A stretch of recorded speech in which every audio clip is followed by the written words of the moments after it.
साल का भी युवा युवती है, उसको नहीं मालूम होगा कि 25 साल पहले ये बिहार की प्रशासनिक स्थिति कैसी, शासन कैसा था और समाज में कैसे परेशानी थी।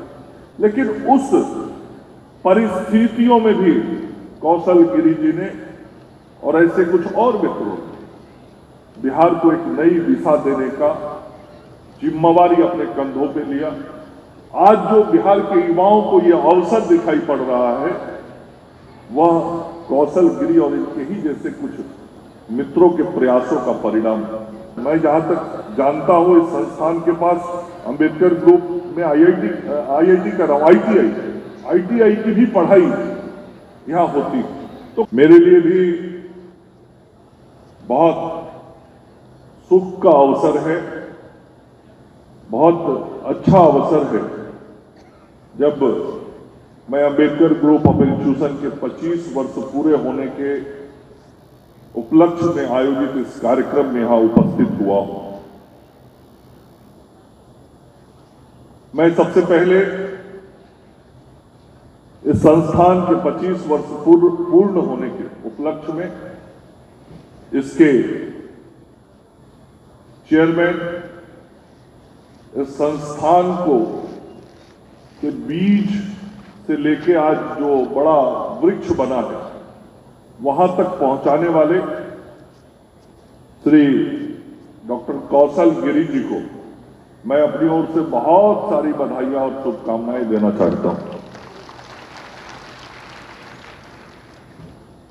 मैं जब आया उसी वक्त मैंने कहा, आज सिल्वर जुबली है, कौशल जी सिल्वर जुबली की आपको बहुत सारी बधाई, और मैं चाहूंगा कि जैसे आज सिल्वर जुबली में हम सब इकट्ठे हुए, ईश्वर ने यदि साथ दिया तो गोल्डन जुबली में भी हम लोग मिलेंगे। मैंने साथ में ये भी कह दिया कि प्लेटिनम जुबली में मिलने की कोई संभावना है नहीं। संस्था जरूर रहेगी, संस्था बहुत आगे बढ़ती रहेगी, लेकिन हमारी मंशा ये है कि ये संस्था 75 वर्ष ही नहीं, 100 वर्ष, 200 वर्ष पूरा करे और इसी तरीके से बिहार के नौजवानों के भविष्य को सुधारने और संवारने का काम करता रहे। ये मेरी शुभेच्छा अपनी ओर से।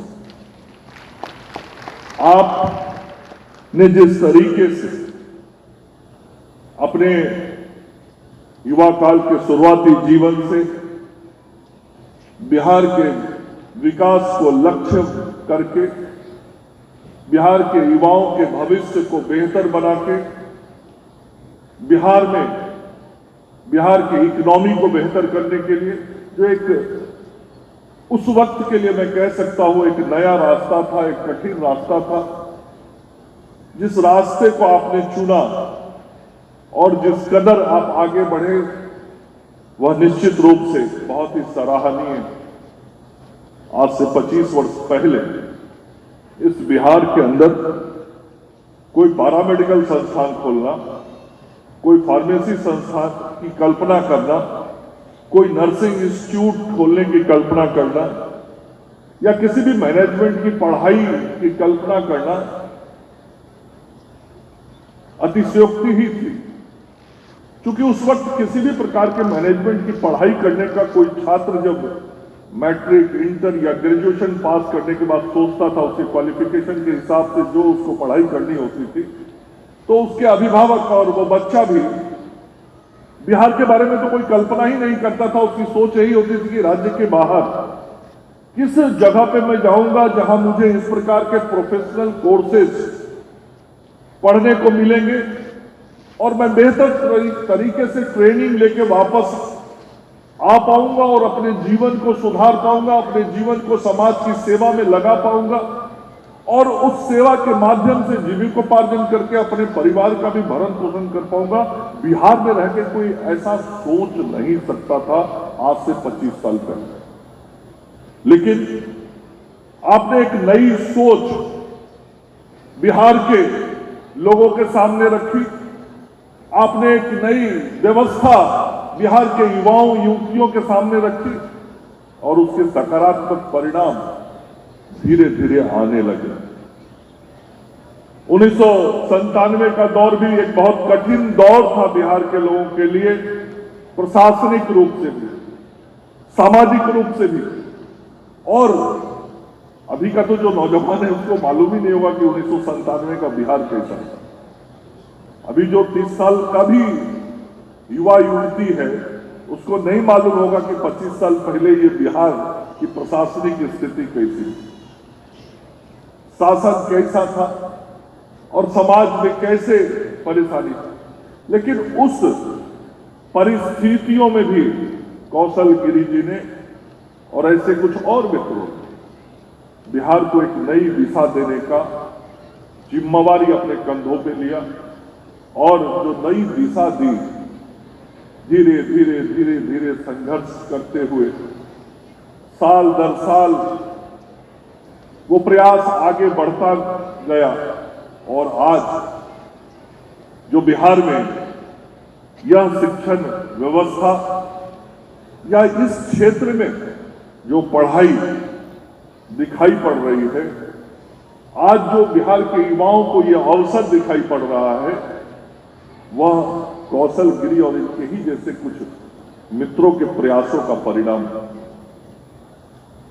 मैं जब स्वास्थ्य मंत्री बना था 2017 में, तो स्थिति ऐसी होती थी कि दवाई के दुकानों में फार्मासिस्ट का जरूरत होता है और हमारे बिहार में फार्मासिस्टों की इतनी कमी थी कि दवाई दुकानों के आवश्यकता अनुरूप बिहार में फार्मासिस्ट नहीं होते।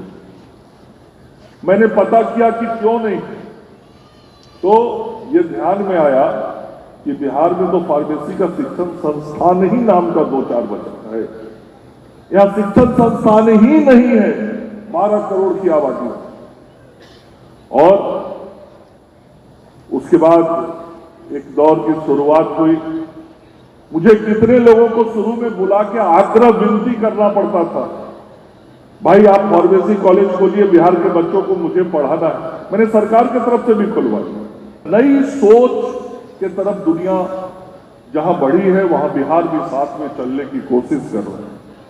बच्चों को अर्थोपार्जन के दृष्टि से सोचे या उसकी सेवा के दृष्टि से सोचे तो ये बहुत अच्छा अवसर मिलता है। एक लड़का गांव से निकल के, हम लोग तो गांव के आदमी, एक लड़का गांव से निकलता है जब इंटर पास करके, मैट्रिक पास करके, उसके सामने पहला प्रश्न ये रहता है, यदि वह आर्थिक रूप से बहुत संपन्न परिवार से नहीं है, उसके सामने पहला प्रश्न ये रहता है कौन सा पढ़ाई करूं कि अगले 4-5 साल में मैं कुछ अर्थोपार्जन करने लगूं जिससे अपने माता पिता के और परिवार की सेवा योग्य मैं बन सकूं। उसके सामने पहला प्रश्न ही रहता है।